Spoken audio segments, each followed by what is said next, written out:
धन्यवाद राजसाहेब. यानंतर शिवसेना पक्षप्रमुख आदरणीय उद्धव साहेब ठाकरे यांना मी विनंती करतो की आपण मार्गदर्शन करायचंय. मराठी एकजुटीचा नाही हे फक्त केलेली कामं ठेवा ते पुढे.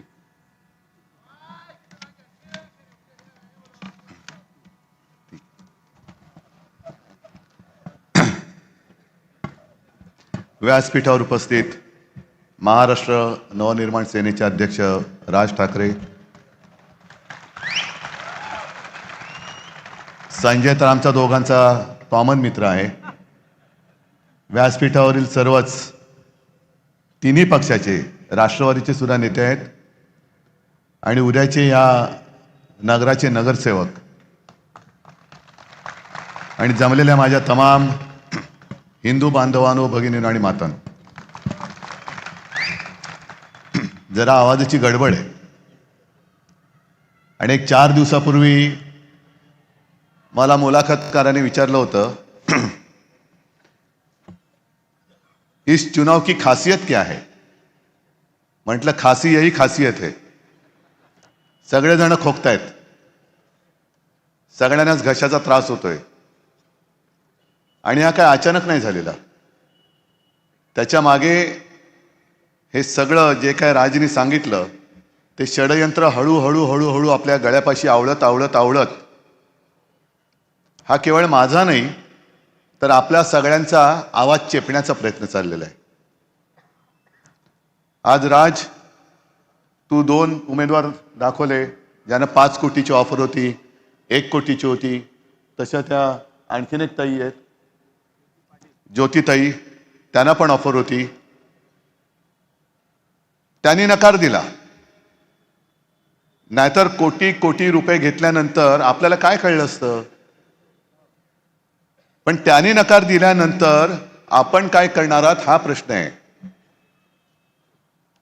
कारण आजच सकाळी तुमच्याकडे सुद्धा आलं असेल, कारण आता सोशल मीडिया खूप सगळीकडे पसरलेला आहे. इन्स्टावरती काही रील फिरतायत.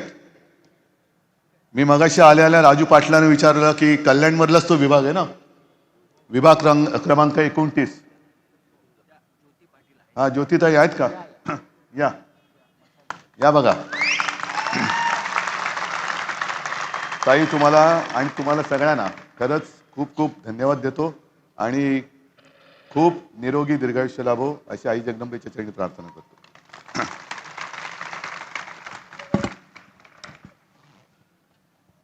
प्रभाग क्रमांक 29 हे सगळं मी फोनवरती पाहिलं.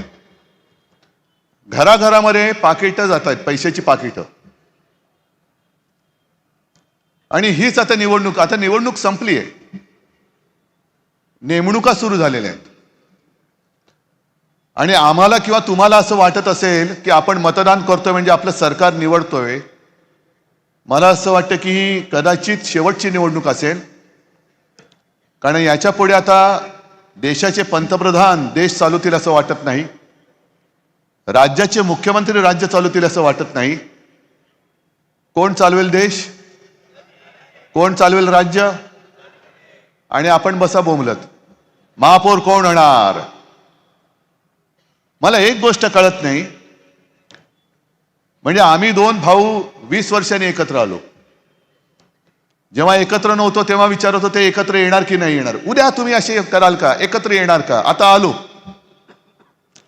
आजच मला कोणीतरी विचारलं की तुमची जी काही युती झाली त्याच्यात जागा वाटप कसा झाला. आणि मी त्यांना उत्तर दिलं, मुळामध्ये आमची युती जागा वाटपासाठी झालेलीच नाही, मराठी माणूस जागा करण्यासाठी आमची युती झालेली आहे. जागा वाटप कसलं, आमचीच जागा आहे. आणि सगळी आम्ही म्हणजे एका घराण्याचीच लेकरं आहोत. आपण सगळी एका मातेची, एका मातीची लेकरं आहोत. मग दुसरा प्रश्न येतो की तुम्ही मराठी करताय, इतर भाषिकांचं काय. म्हटलं काय, इतर भाषिकांनी कोणी तक्रार केली का तुमच्याकडे. आमचा विरोध दुसऱ्या भाषिकाने किंवा भाषेला नाहीये, पण आमच्यावरती जो दादागिरी करतोय आमच्या घरात घुसून, त्याला त्याच भाषेत उत्तर नाही दिलं तर कशाला छत्रपतींचं नाव घ्यायचं? असा कोणतरी एखादा मराठी माणूस आहे का की कोण तो राज तू बोलला तो मलई का कोण कलई, त्याच्या तिकडे जाऊन बोलेल की या शहराचा या राज्याशी संबंध नाही?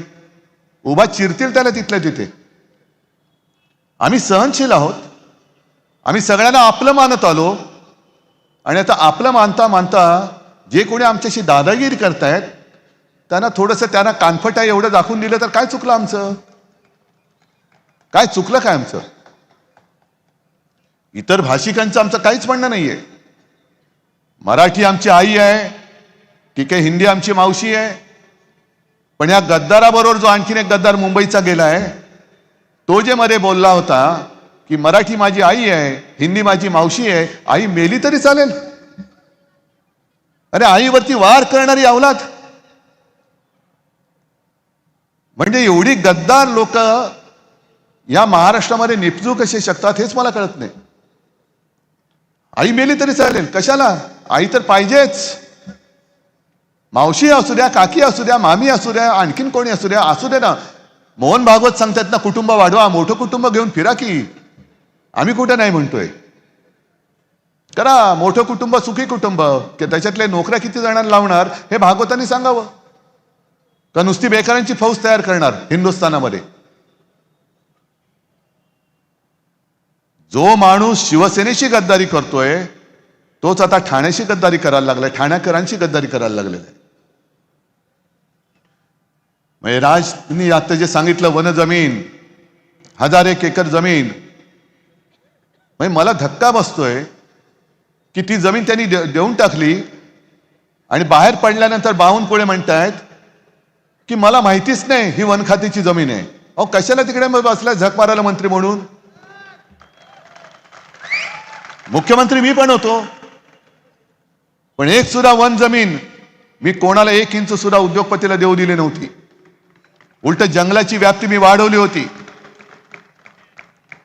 माझ्या काळामध्ये जेवढं जंगलाचं काम झालं, जंगलं वाढवली, तेवढी मला नाही वाटत ह्या आधी कोणी केले असतील.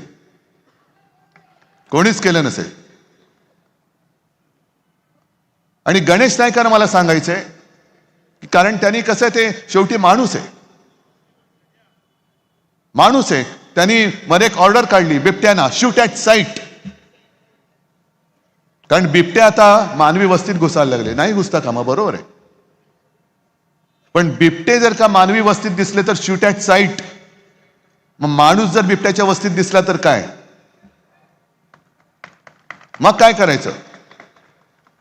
आणि ज्या उद्योजकांसाठी, विकासकांसाठी जंगलाची जमीन जो कोणी सही करून त्यांना आंदण देत असेल, त्या सही करणाऱ्याला Ganesh Naik shoot at sign करणार आहेत का? जो सही करेल त्याला गोळ्या घाला.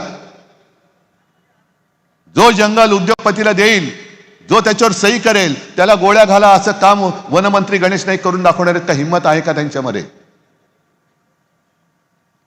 बाकी सगळं ठीक आहे.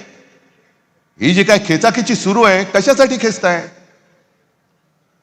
ही महापालिका, अरे ही मला आठवत आहे 1968 साल असेल किंवा त्याही आधी असेल. मी लहान होतो तेव्हा. शिवसेना प्रमुख तेव्हा इथे आधी दिवसभर प्रचाराला यायचे, संध्याकाळी मग बरोबर मी इथे यायचो.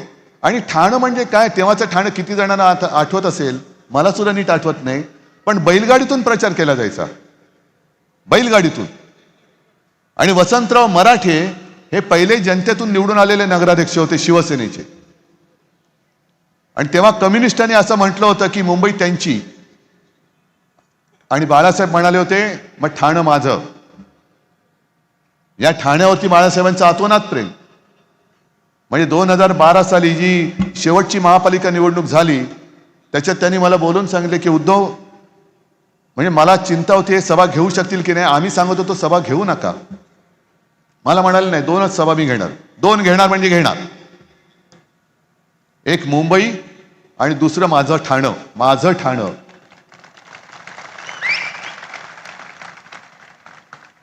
हे एवढं प्रेम बाळासाहेबांचं तुमच्यावरती, आणि मला आजही आठवतंय, आता विकासकाच्या गोष्टी किंवा विकासाच्या गोष्टी या अनेक होत आहेत, तेव्हाची गरज काय होती? अशीच कुठेतरी सभा होती, गावदेवी मैदान असेल, देव जाणे कुठलं, कारण मी लहान होतो, आणि बाळासाहेब भाषण करताना चिठ्ठी आली, चिठ्ठीत वाचलं की आम्हाला नाट्यगृह नाही, आणि बाळासाहेबांनी तिथले तिथे वचन दिलं, तुम्ही मला महापालिका द्या, मी तुम्हाला नाट्यगृह दिलं. आणि तसं ते गडकरी रंगायतून उभं राहिलं, दादोजी कोंडदेव स्टेडियम उभं राहिलं, काशीनाथ घाणेकर नाट्यगृह उभं राहिलं, अनेक ठिकाणी तलाव साफ झाले, आणखीन काय काय काय काय केलं. आज यांची जी काय होर्डिंग लागलेत, विकासाची नाही विनाशाची गती आहे, आणि विकासाची नाही विकासकाची गती आहे. ज्या तत्परतेने कामं पटपटपट मंजूर केली जात आहेत, पुढे त्या कामाचं काय होईल काही नाहीये. उद्या प्रदूषण होतंय. अगदी तुम्हाला खेटून असलेल्या मुलुंडमध्ये मेट्रोच्या कामाची पाहणी करायला भाजपचेच आमदार गेले होते, मिहीर कोटेच्या, आणि त्यांनी पाहिल्यानंतर ही पेपरमध्ये आलेली बातमी आहे, 100 ठिकाणी वायू प्रदूषणाची जी काही मानकं असतात किंवा काही नियम असतात त्याचं उल्लंघन विकासकांनी केलेलं आहे, कॉन्ट्रॅक्टरनी केलेलं आहे. काय झालं पुढे? देवेंद्र फडणवीसांना मला विचारतात, देवेंद्र फडणवीसांना मुंबईतलं काय कळतं का? म्हटलं अजिबात कळत नाही. किंबहुना मी असं म्हणेन की भाजप आणि प्रशासन याचा काडी मात्र संबंध नाहीये. कारण मुंबई ठाण्याचं जर काही विल्हेवाट लागली, हे जातील पैसे कमवून, यांना पैसे मिळतील, पण तिकडे मुंबईमध्ये आज श्वास घेताना एवढा त्रास होतो, अनेक सिगरेटी ओढल्याचं सगळे जे काय प्रदूषण आहे ते नुसतं श्वास घेतल्यानंतर फुफ्फुसात जाते.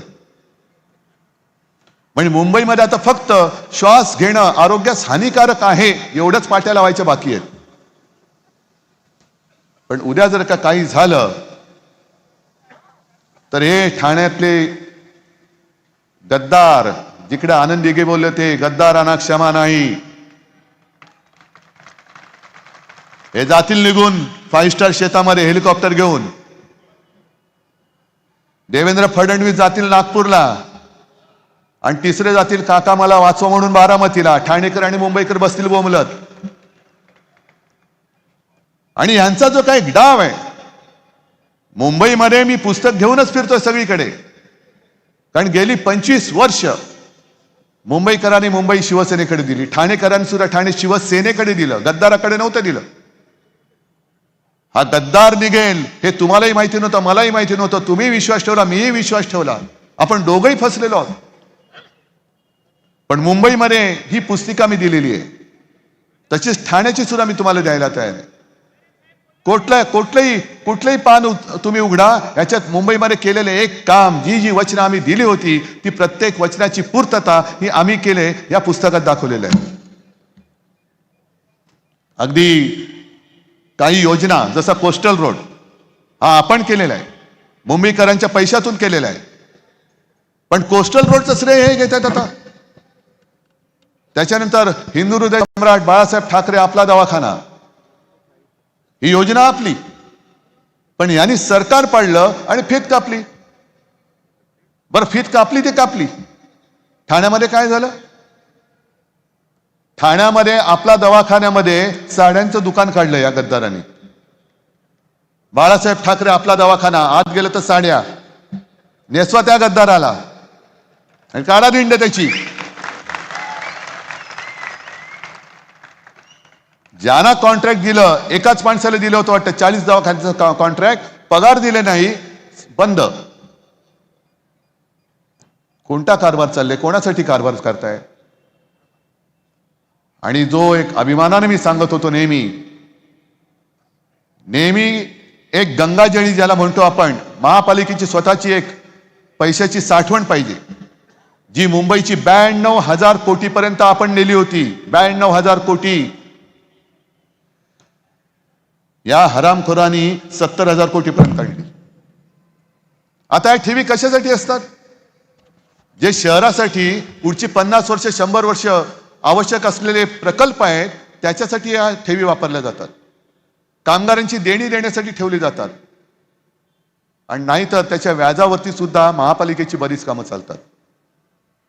एखादं काम जसं कोस्टल रोड त्या ठेवीतून केलं, पण ते काम देताना आवक जावक बघावी लागते की किती खर्च येणार आहे, किती पैसा लागणार आहे, मग हा पैसा एवढा दिल्यानंतर इकडे पैसा परत कुठून येणार आहे, याचा काही ताळमेळ न घालता मुंबईच्या डोक्यावरती आता 3 लाख कोटीचं देणं करून ठेवले. 3 लाख कोटीचा घोटाळा याने मुंबईत केलाय. ठाण्याची तर तिजोरी मला वाटतं चाटून पोचून, म्हणजे जे फडणवीस सांगतात ना, ठेवी काय चाटायचे असतात का? अहो, इकडे ठाण्यातल्या तुमच्या गद्दार साथीदाराने ठेवी तर सोडा, तिजोरी पण चाटून पुसून टाकली असेल. निवडणूक झाल्यानंतर, आपली सत्ता आल्यानंतर कळेल तिजोरीमध्ये काही शिल्लक ठेवले की नाही. नव्या मुंबईची तिजोरी त्यांनी खाली केलेली आहे, ठाण्याची तिजोरी खाली केली आहे. आणि काही महिन्यांपूर्वी तुम्हाला आठवत असेल, नरेंद्र मोदी मुंबईत आले होते आणि त्यांनी भाषण केलं होतं, बैंक में पैसा रखकर विकास नहीं होता है जी. मग एफडीची जी संकल्पना आहे ही मोडीत का नाही काढत?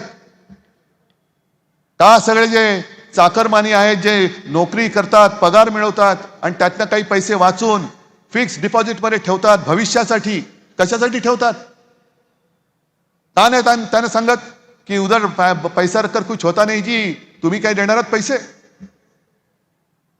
पण मोदींचं जे एक षडयंत्र आहे, एक तर संपूर्ण कारभार नासून टाकलेला आहे. देश संपूर्णपणे अदानीच्या हातामध्ये द्यायचा, महापालिका पूर्णपणे भिकारी करून टाकायच्या. महापालिकेचे जे काय नेहमीचे येणारे स्रोत होते ते सगळे आज केंद्राच्या हातात गेले. मुंबई, ठाणे, महाराष्ट्रातले सगळे उद्योग हे गुजरातला नेलेले आहेत. आणि मग मुंबई महापालिका भिकारी करायची, ठाणा भिकारी करायची, नवी मुंबई भिकारी करायची. पूर्वी ऑक्ट्रायच्या निमित्ताने जो थेट पैसा महापालिकेच्या तिजोरीत यायचा तोही आता बंद झालाय. आता जीएसटी थेट जातो दिल्लीत.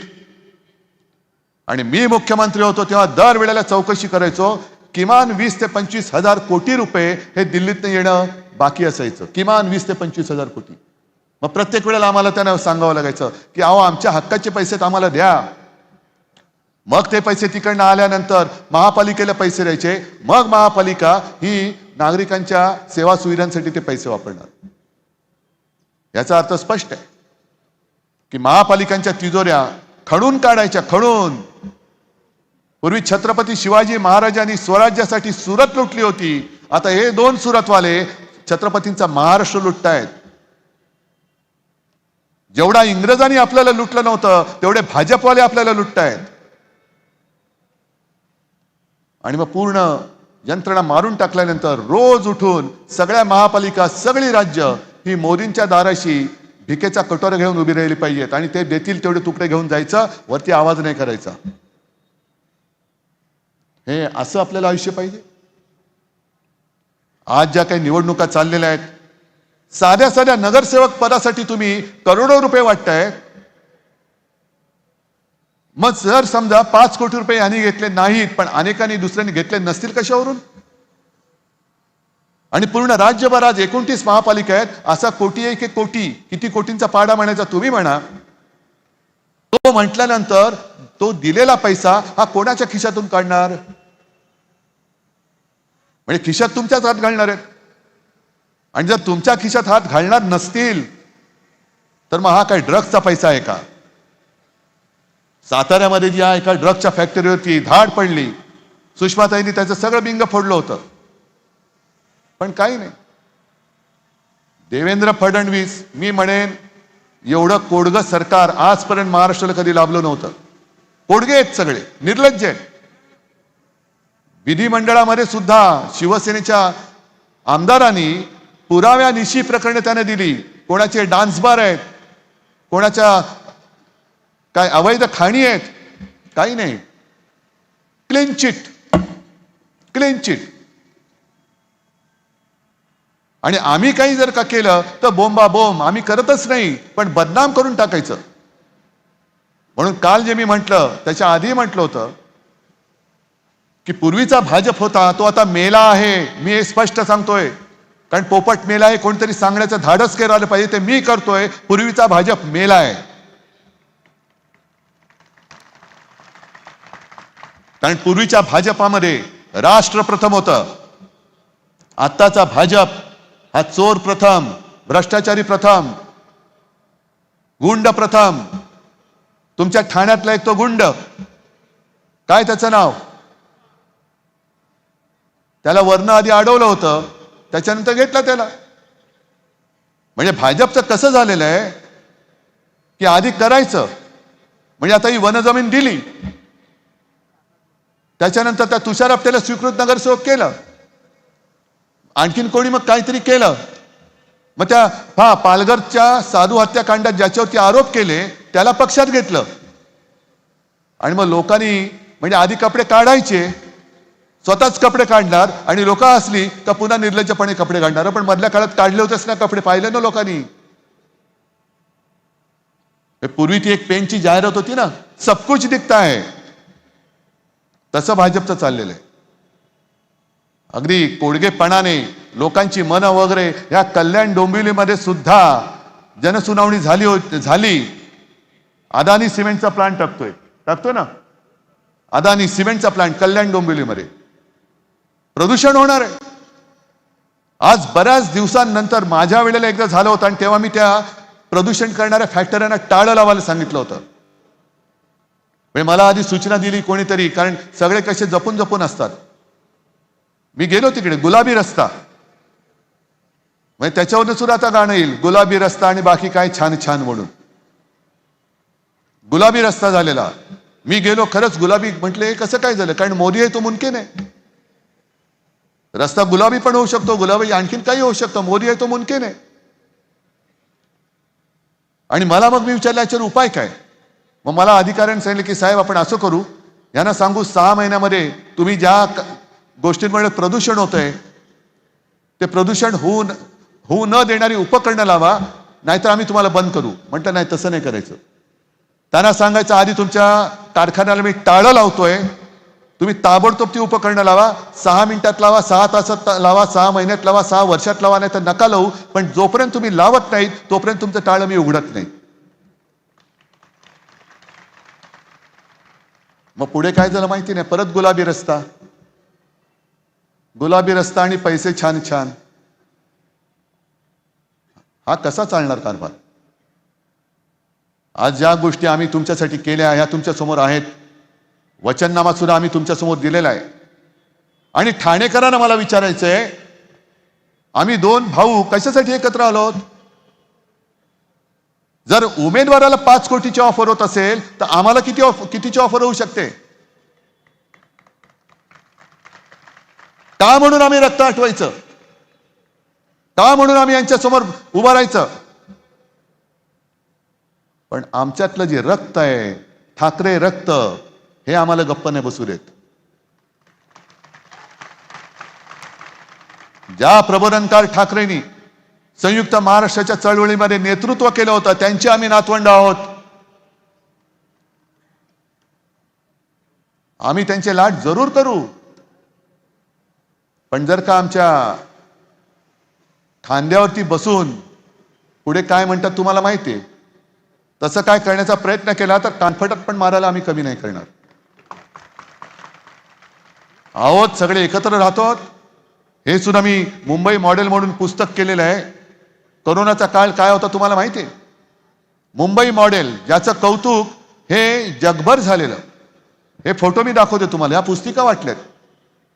म्हणजे एका गोष्टीचं समाधान आहे की चीनने 15 दिवसामध्ये फील्ड हॉस्पिटल बांधलेलं, आपण मुंबईमध्ये 18 दिवसामध्ये त्याच तोडीचं किंवा त्याहून जास्त उजवं हे फील्ड हॉस्पिटल मुंबईमध्ये आपण बांधून दाखवलं होतं. अरे जगात कौतुक झालं, सुप्रीम कोर्टाने कौतुक केलं.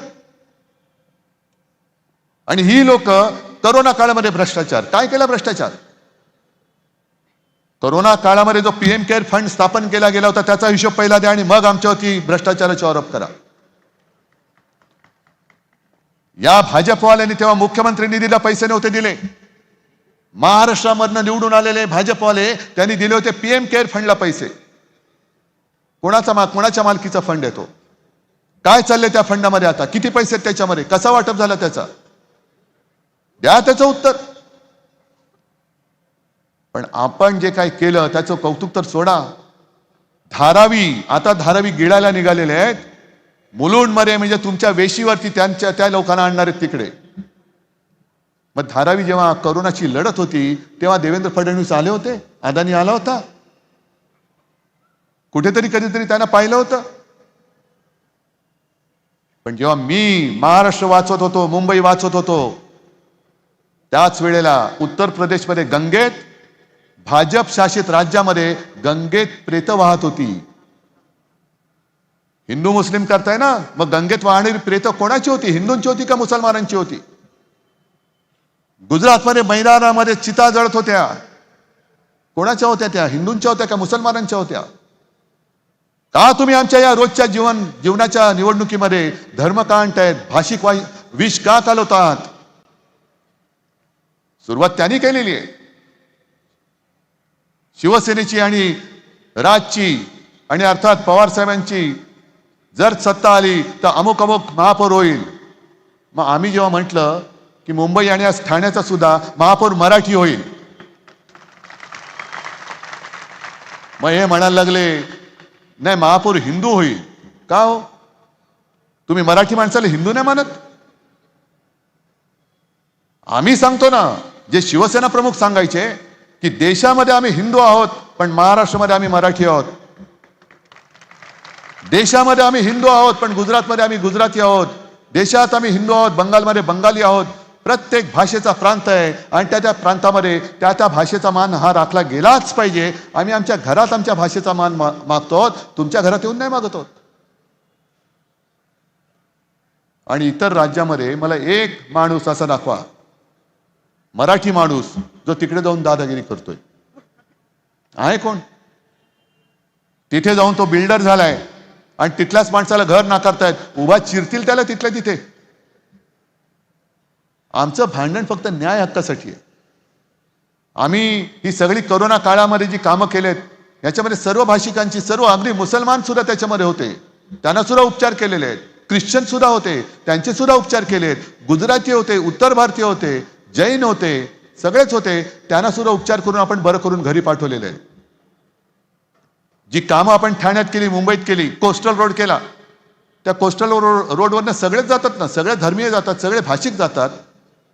आणि विशेष म्हणजे तो कोस्टल रोड हा टोल फ्री आहे, गडकरींसारखा टोलवाला नाही आहे तो. मुंबई गोवा रस्ता 200 वर्ष खड्डा पडणार नाही. अरे 200 वर्ष तो होणार की नाही हे आम्हाला कळत नाही अजून. किती वर्ष चालू आहे चालू आहे चालू आहे. तर ही निवडणूक ही ठाकरे बंधूंची नाहीये. आम्ही असे अनेक विजय सुद्धा मिरवलेले आहेत, पराभव पचवलेले आहेत. आजोबा जेव्हा लढत होते तेव्हा तर ते निवडणुका लढतच नव्हते. शिवसेना प्रमुखांनी कधी निवडणूक नाही लढवली. आमची तळमळ आहे ही तुमच्यासाठी आहे. आज संपूर्ण देशात, संपूर्ण महाराष्ट्रामध्ये कोण यांच्या झुंडशाही विरुद्ध आवाज उठवतोय? काय पडले आम्हाला गरज? पण आम्ही तुम्हाला बांधील आहोत, अदानी किंवा भाजपला बांधील नाही आहोत. आम्ही देशभक्त आहोत, आम्ही महाराष्ट्र भक्त आहोत, आम्ही मोदी भक्त किंवा भाजप भक्त नाही आहोत. होय, आम्ही दिला होता त्यांना पाठिंबा, पण फसगत झाली. मी म्हटलं की शिवसेनेची 25 वर्ष भाजपा सोबतच्या युतीमध्ये सडली, तेच आज मी पुन्हा बोलतोय. आणि आता तुमचे आयुष्य सडू नये म्हणून आम्ही एकत्र येऊन शिवशक्तीची निर्मिती केलेली आहे. आणि मला अभिमान आहे की सगळ्यांचा एक काळ असतो. काही वेळेला डोळ्यावरती पडदे असतात, काही वेळेला आपल्याला असं वाटतं की अरे हा बरोबर आहे, नंतर कळतं अरे हा तर बरोबर नाही, हा तर भयानक आहे, बकासूर आहे, भस्मासूर आहे. मी तर वाट बघतोय गणेश नाईकजी, टांगा पलटा कराच. आणि घोडे बेपत्ता नाही, हे घोडे नाही, हे खेचरे आहेत. भाजपवाल्यांची ओझी वाहणारी खेचरे आहेत. उद्या ज्या परत्या बाजूच्या अंबरनाथ मध्ये काय केलं पाहिलं ना? यूज अँड थ्रो वापरलं आणि फेकून दिलं त्यांना. उद्या या मिंदेचं सुद्धा मुंबईत, ठाण्यात सगळीकडे हेच करतील, यूज अँड थ्रो. कारण भाजप हा निर्गुण आहे. ज्या शिवसेना प्रमुखांनी मोदींना वाचवलं, नाहीतर मोदी आज दिसले नसते, त्या शिवसेना प्रमुखांची शिवसेना हे खतम करायला निघालेत. ही यांची औलाद आहे. ज्या शिवसेना प्रमुखांनी देशाच्या आणि महाराष्ट्राच्या राजकारणामध्ये भाजपला 2 घास खाऊ घातले. ते जर का खाऊ घातले नसते तर भाजप देशाच्या राजकारणात कुपोषणाचा पहिला बळी ठरला असता, मेला असता तेव्हा. त्याच्यामुळे भाजप कोणाचा नाहीये, गद्दार कोणाचे नाहीये. इथे राहणारो तुम्ही आणि आम्ही. आपली बांधिलकी या मातीशी आहे, त्या मातीला जागा तुम्ही. हे असे गद्दार येतील आणि जातील, पण तुमच्यासाठी लढणारे कोणी येणार नाही. आज आम्ही दोघं उभे आहोत. आज जर का चुकलात तर उद्या म्हणतील लोक, अरे कशासाठी यांच्यासाठी लढायचं, का लढू आम्ही. पण आम्ही हिंमत हारणारे नाही आहोत. ही आज एवढी तोबा गर्दी इकडे दिसते, ही पैसे न देता किंवा पैसे न घेता आलेले लोक आहेत.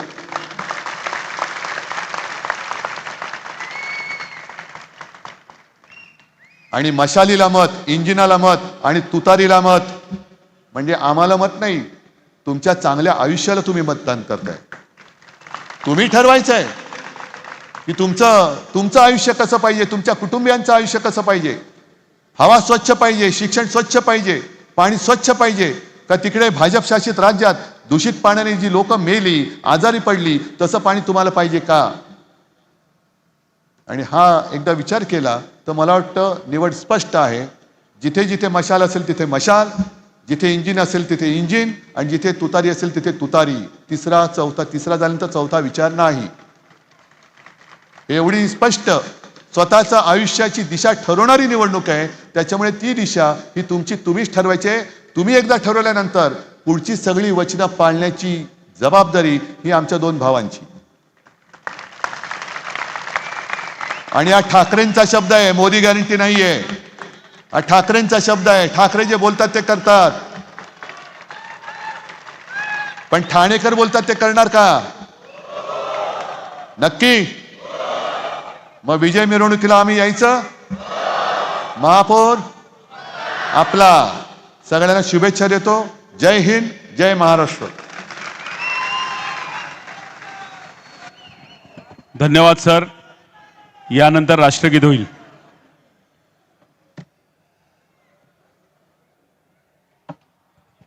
राष्ट्रगीत चालू करा.